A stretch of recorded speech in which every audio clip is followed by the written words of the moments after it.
Bien, donc bonjour à tous. Donc, la déconjugalisation. On va commencer par un lexique qui va, reprendre un peu les termes, de cette déconjugalisation. Donc déjà, qu'est-ce que l'AAH conjugalisée? Ben, l'AAH conjugalisée, c'est ce qui existe aujourd'hui. C'est un droit à l'AAH calculé sur les revenus, du bénéficiaire AAH, mais également de son conjoint et sur un plafond couple quand ils sont en couple. Qu'est-ce que l'AAH déconjugalisée? Ben, c'est l'AAH qui va être la nouveauté ici au 1er octobre, donc un nouveau mode de calcul du montant de l'AAH, donc sans la prise en compte du conjoint et de ses ressources, mais aussi avec l'application d'un plafond seul. La bascule, c'est le mois au cours duquel l'AAH est calculé en mode déconjugalisé. Les BAH, ce sont les dossiers où deux bénéficiaires AH dans le couple, où il y a deux bénéficiaires AH dans le couple. Le BAH, c'est le bénéficiaire AH. Et le double calcul, c'est le calcul qui sera réalisé pour permettre de déterminer l'assiette couple et l'assiette isolée, de manière à effectuer de façon automatique une comparaison entre les deux. Mais on y reviendra. Donc la chose importante qu'il faut savoir surtout, c'est que la déconjugalisation s'applique uniquement aux bénéficiaires AH en couple, évidemment, puisque le bénéficiaire AH seul n'entre pas dans la réforme de la déconjugalisation puisqu'il est seul. Donc, qu'est-ce que la déconjugalisation? On va commencer avec quelques chiffres. Donc, 1 216 000 bénéficiaires AH actuellement, 259 000 bénéficiaires en couple, dont 26 500 couples avec deux bénéficiaires AH. Donc, sur 120 000 bénéficiaires AH en couple, 40 000 verront, avec cette nouvelle réforme, leur AH augmenter et 80 000 nouveaux bénéficiaires sont attendus suite à cette réforme. 30 000 ménages resteront, eux, sur l'ancienne formule qui sera plus avantageuse pour eux.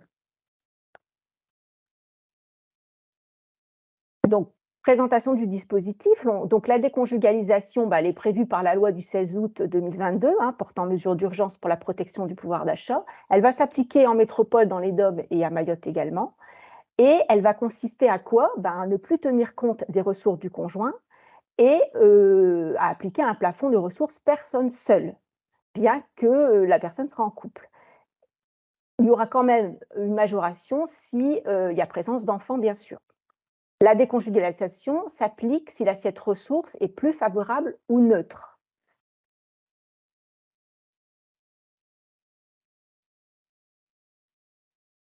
Le stock. Donc, qu'est-ce que le stock? Le stock, c'est ce qui existe aujourd'hui. Donc, ce sont les couples dont l'un des deux membres a un droit à la hache ouvert avant octobre et à aujourd'hui, il a toujours un droit ouvert.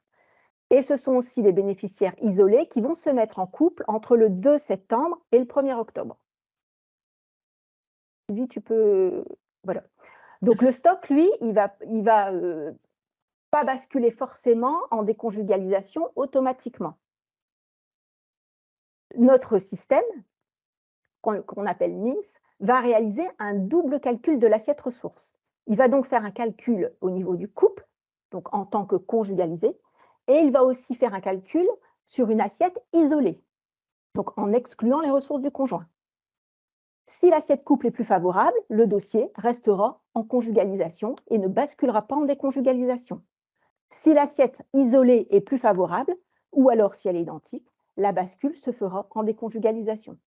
Donc, il n'y aura pas de bascule automatique. Pour le flux, donc le flux, ce sont les nouveaux bénéficiaires d'AH à compter du 1er octobre. Et les bénéficiaires AH isolés qui vont se mettre en couple à partir du 2 octobre. Donc, pour eux, ils vont basculer automatiquement en déconjugalisation. Ce qui veut dire que le calcul se fera sur la base d'une personne isolée sans les revenus du conjoint. Il n'y aura donc pas de double calcul et cette bascule, elle sera définitive. Ça va? Qu'est-ce qui change? Qu'est-ce qui ne change pas? Donc, ce qui va changer lors de la déconjugalisation, les ressources retenues seront celles uniquement du bénéficiaire AH.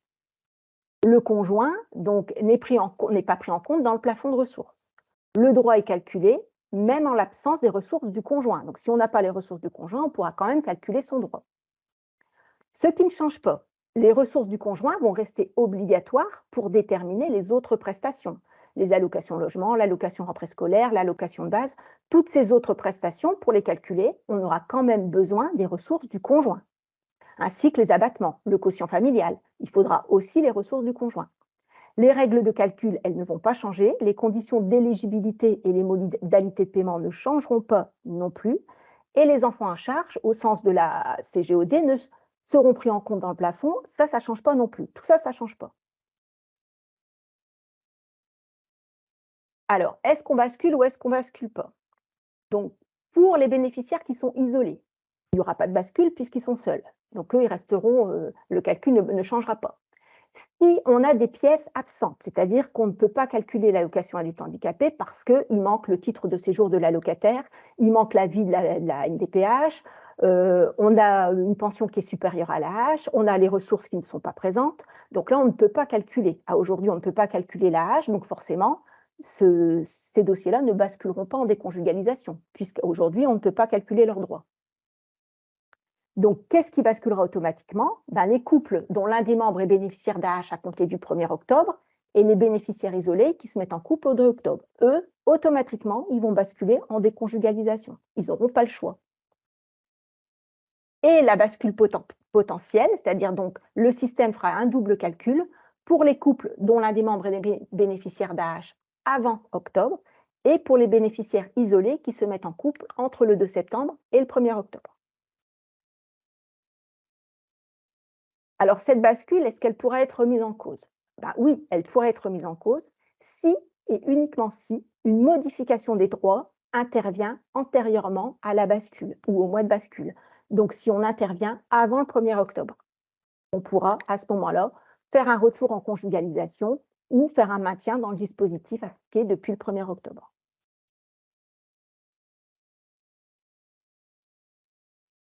On va voir des exemples qui vont peut-être être plus parlants pour vous.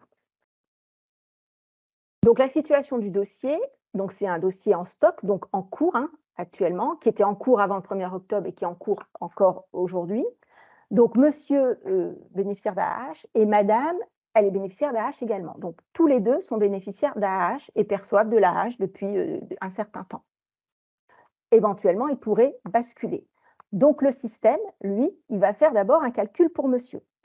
Il va faire un double calcul. Il va calculer l'AAH de monsieur avec les revenus de madame, donc en mode conjugalisé, et il va faire un calcul en mode déconjugalisé, donc en prenant seul les ressources de monsieur.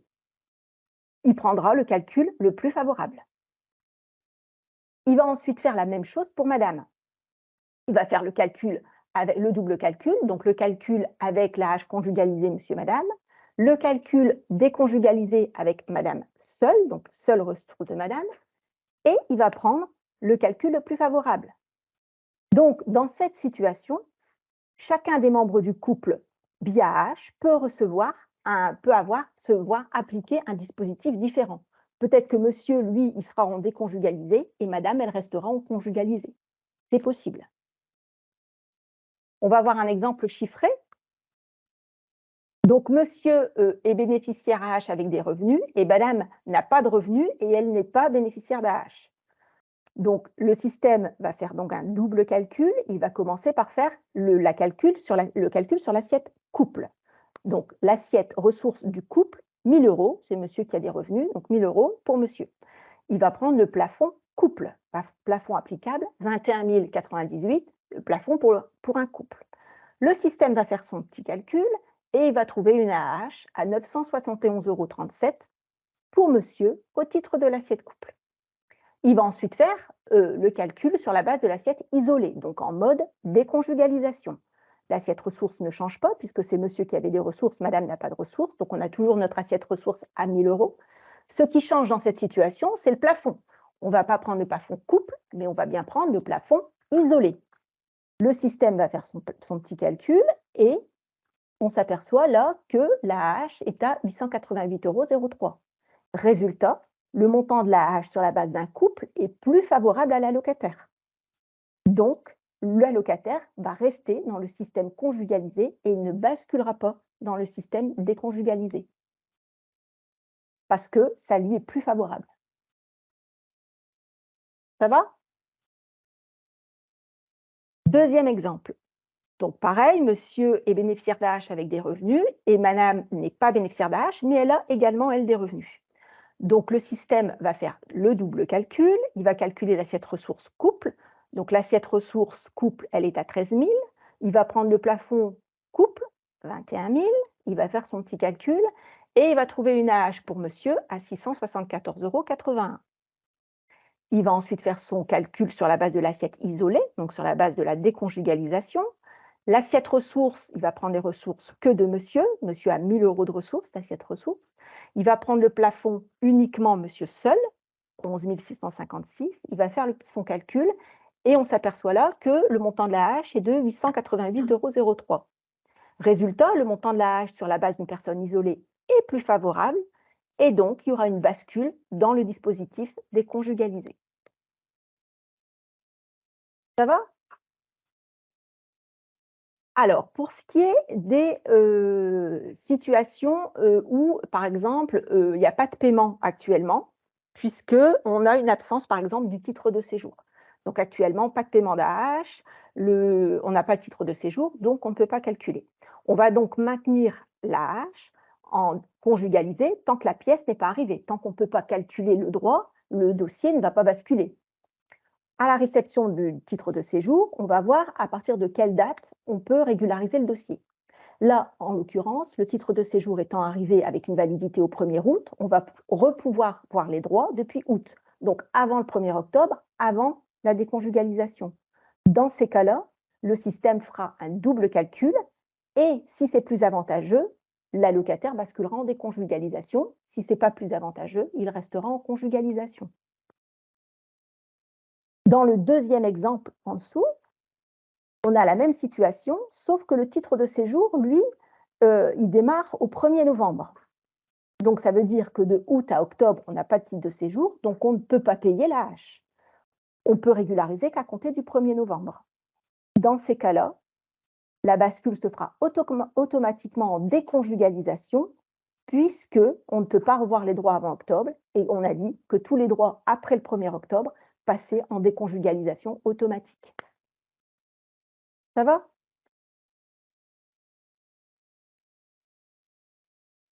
Donc, impact sur les ressources. Donc, le principe est de dire le BAH déconjugalisé, lui, peut ne pas donner les ressources de son conjoint. Ça ne va pas bloquer ses droits AH. Si le bénéficiaire dit qui est déconjugalisé, qui dit je ne veux pas donner les ressources de mon conjoint, ça ne va pas bloquer ses droits pour le calcul de l'AH. On pourra calculer quand même son AH sans les revenus de son conjoint. Les bénéficiaires conjugalisés et les BAH doivent, eux, forcément déclarer les ressources du conjoint, puisqu'ils sont en mode conjugalisé, ou alors ils sont tous les deux bénéficiaires d'AH, donc il faudra fournir les ressources du conjoint, sinon il n'y aura pas de calcul de l'AH. Et une dernière chose qu'il faut savoir, c'est que le bénéficiaire AH conjugalisé peut demander à être déconjugalisé, même si c'est pour lui défavorable. C'est-à-dire que vous savez qu'il y a des situations de couple qui ne sont pas forcément toujours évidentes. Le mode conjugalisé peut être plus favorable, seulement il y a peut-être un conflit dans le couple et que l'allocataire a du mal à avoir les ressources de son conjoint. Donc, pas de ressources de conjoint, du coup, pas de calcul. Donc, l'allocataire peut dire, moi, au lieu de ne pas avoir d'allocation AH, je préfère ne plus donner les ressources de mon conjoint.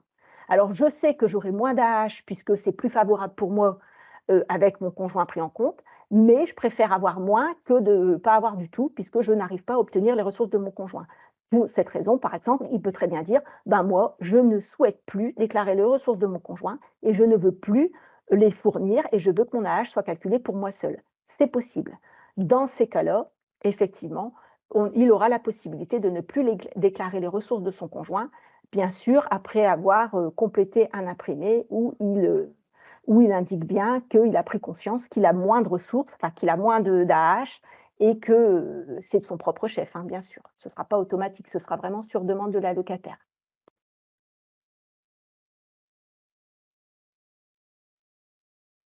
Donc, on revient sur l'impact ou non des ressources du conjoint. Si toutes les ressources du couple ont été fournies, on a les ressources de monsieur, on a les ressources de madame, on a les ressources de tout le monde.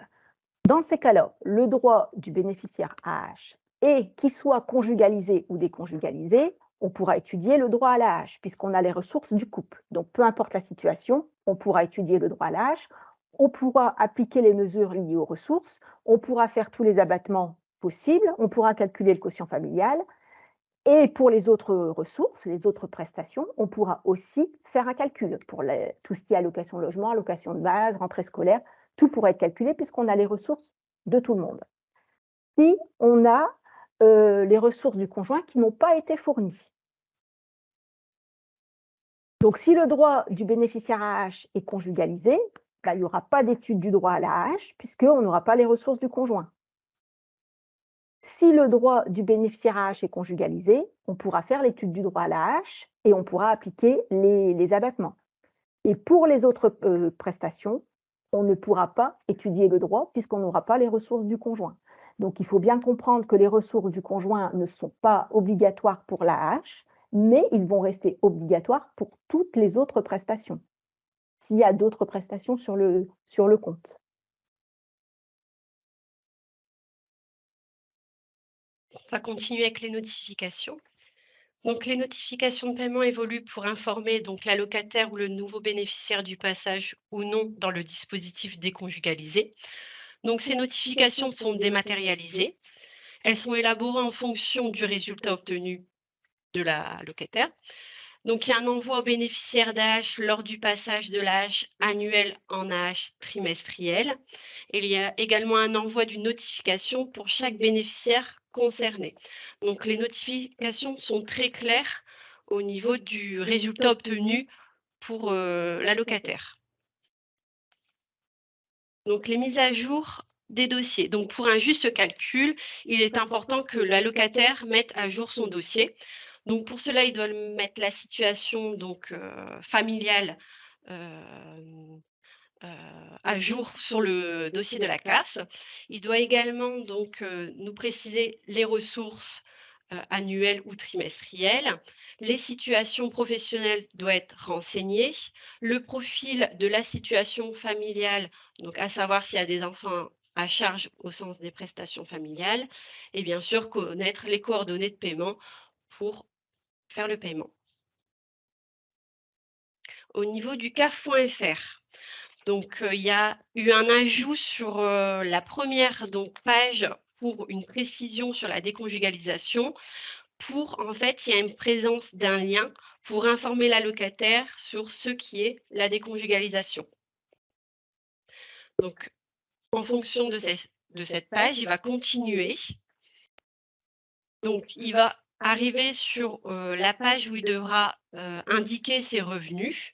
Donc, lui indiquera ses revenus et pour son conjoint, il pourra noter qu'il ne souhaite pas déclarer les ressources de son conjoint. Donc, quand il va cocher la case et qu'il va continuer, il y aura un petit pop-up qui va s'ouvrir et qui précisera bien que si on n'a pas les ressources du conjoint pour l'allocation adulte handicapé, il nous les faut bien pour les autres prestations et qu'il est important de déclarer les ressources de monsieur annuelles pour les autres prestations. Donc après, l'allocataire aura un récapitulatif donc des renseignements sur sa ressource des trimestrielle AH. Donc il sera bien indiqué qu'il n'a pas déclaré les ressources de monsieur ou de madame, donc de son conjoint, pour le trimestre demandé. Donc, au niveau des annexes, on vous a mis 2 annexes, donc qui comprend une carte mentale. Donc, ça reprend tous les points forts de la déconjugalisation, un petit récap et également donc le flyer qui sera mis à votre disposition pour les renseignements auprès des allocataires. Est-ce que vous avez des questions? N'hésitez pas, hein. C'est maintenant qu'il faut en profiter si vous avez des questions. Peut-être qu'on est allé un peu trop vite, peut-être que, il y a des choses qui sont pas claires. N'hésitez pas. Non, pas de questions? Tout va bien? que c'était clair. Profitez-en, hein, parce que Ah vraiment, ouais. s'il y a des interrogations, Il n'y a pas de, c'est... oui, il y a pas de questions bêtes. Hein, Non. Myriam, comment vous allez nous envoyer le flyer? À chaque France Service? Ça va être envoyé à votre je retrouve plus le mot, bien sûr. La personne qui vous coordonne, au coordonnateur. Voilà, merci. Ça sera adressé au coordonnateur qui vous l'enverra ensuite individuellement sur chaque France Service, oui. Peut-être qu'il mettra d'ailleurs sur Osmose, à voir. Et puis vous aurez, vous allez recevoir aussi, comme la dernière fois pour le webinaire, un questionnaire de satisfaction. Et puis n'hésitez pas à le compléter, ce qui vous a plu et ce qui peut être amélioré également. On prendra en compte vos remarques. Il sera disponible également sur le caf.fr, l'enregistrement, donc vous pourrez aller le visualiser également sur le caf.fr. Et puis j'enverrai à votre coordonnateur le flyer pour que vous puissiez l'avoir également à disposition. Oui, alors il y a des questions, Sylvie, donc on va répondre oralement, comme ça tout le monde aura. Oui. Alors, il y a la première question, j'aimerais savoir si un usager ayant déjà la hache à taux plein, sa compagne peut-elle demander le RSA? Alors, elle peut, mais la hache sera pris en compte dans le Ah oui. calcul du RSA, donc si c'est à taux plein, Il y ça veut aura, dire qu'il n'y a pas de droit. voilà, il n'y aura pas forcément d'AH, de RSA, RSA. pardon. Donc, les allocataires n'ont aucune démarche à faire, non, pas de démarche à faire, tout se fera automatiquement. Si on a les éléments pour calculer, Voilà. ça sera D'où automatique. l'importance que le dossier de l'allocataire soit bien à jour pour qu'on puisse calculer au mieux. Ensuite, L'imprimé pour refuser la déconjugalisation est à disposition en CAF. non, il faudra faire un courrier, le Une demander, ce sera vraiment, voilà, ce sera pas systématique, donc non, c'est pas un imprimé. Une attestation sur l'honneur, en fait, de Voilà, l'allocataire. donc oui. Existe-t-il un simulateur pour les usagers afin de savoir ce qui est avantageux pour eux? Non, il n'y a pas de simulateur parce que c'est pas eux qui décident de toute façon. Donc voilà, ils n'ont pas le choix. Le calcul se fait, ils basculent pas, ils peuvent pas choisir. C'est la législation qui s'impose à eux, en fait. Ouais. Existe-t-il un simulateur? Donc non. On pourra avoir cet imprimé en démat pour pouvoir le fournir aux usagers. Alors, quel imprimé? L'imprimé de quel imprimé vous parlez? Madame Gaillard. Gaillard. Est-ce que vous pouvez ouvrir votre micro et répondre, s'il vous plaît?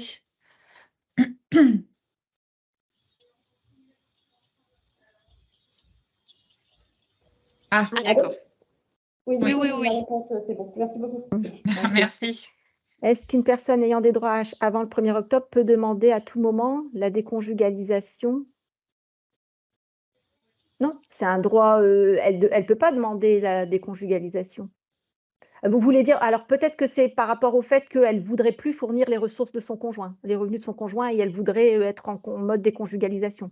Là, c'est un droit qu'elle a, donc elle fait une attestation en précisant qu'elle ne souhaite plus fournir, mais donc en faisant une attestation. Et dans ces cas-là, bien sûr, s'il y a d'autres prestations, si on n'a pas les revenus du conjoint, il n'y aura plus non plus les autres prestations. Donc, il n'y aura plus de calcul pour l'allocation logement, l'allocation entrée scolaire, l'allocation de base, toutes les autres allocations, si elle ne les fournit pas.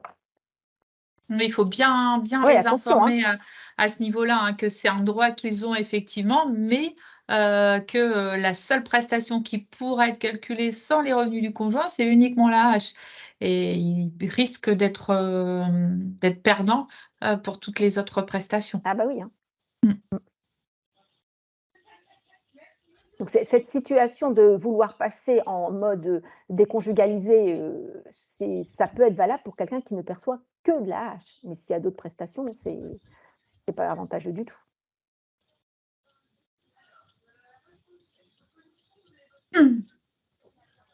Ça va, pas d'autres questions? Profitez. Si encore, Myriam. Et dans le cas où c'est un jeune homme, par exemple, de 22 ans qui habite chez ses parents? Oui. Donc, s'il est seul, il n'a besoin que ses ressources à lui, pas de ses parents. D'accord. Merci.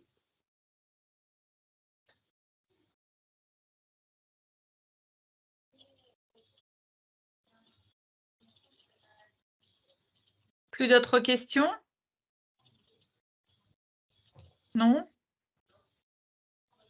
Bon, j'espère que ça a permis de répondre à certaines de vos interrogations sur cette nouvelle législation.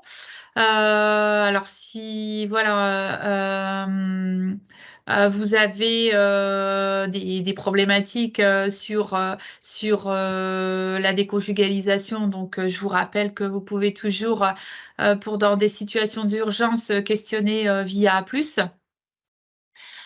Et puis, vous référez au Power que vous allez recevoir, parce que parfois, il faut aussi un petit peu de temps pour digérer les présentations. Donc, ne pas hésiter à aller revoir les exemples, les calculs qui vous ont été présentés pour pouvoir bien les comprendre et bien les assimiler. Eh bien, si vous n'avez plus de questions, nous allons mettre fin à ce webinaire. Une nouvelle fois, je vous remercie de votre participation. Et puis, n'hésitez pas à compléter le questionnaire de satisfaction que vous allez recevoir. Et puis, je vous souhaite une très bonne journée et à très bientôt. Au revoir. Au revoir. Au revoir, Bonne merci. journée, au Bonne revoir. journée à tous.